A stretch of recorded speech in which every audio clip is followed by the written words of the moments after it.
Now, the cold weather is still probably in our future, which is why the People's City Mission is asking the community for supplies. Channel 8's Mackenzie Johnson spoke to Pastor Tom today about what their winter season has looked like so far. Mackenzie? The weather during the day might be nice and warm the next couple of weeks, but it can still get chilly overnight. This winter, nearly 20,000 nights of lodging were provided by the People's City Mission. You know, right now we're having pretty warm weather and it's kind of cool, but I think it's going to get cold again. So we're not out of the woods just yet, and we can really use supplies like particularly gloves, blankets. That's what we're particularly short on right now, and it would really be helpful to us to just keep the guys warm and some of the families too.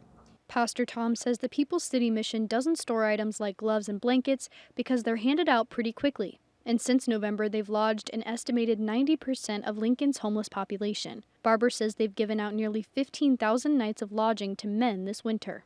It can snow or not snow, and that may not bring some of the guys off the streets into the mission.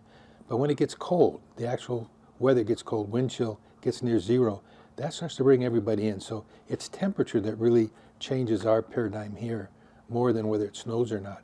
Those lodging statistics are on track with the past couple of years for the city mission.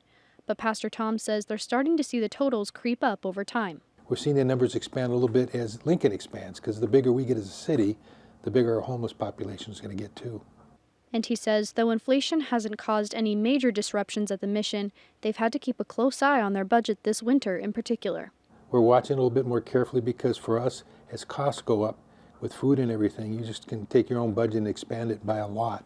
You know, we do 220,000 meals, so you can imagine the cost of food on that. And so we're kind of watching it a little bit. I think the inflation has hurt us some. Pastor Tom says the mission has been blessed with a generous community, and they're thankful for the donations Lincoln has made this year already. And one thing he says they can always use at the City Mission is coats. So if you want to donate to help the People's City Mission, you can find the link to them on our website, klkntv.com. Mackenzie Johnson, thank you very much for that story tonight.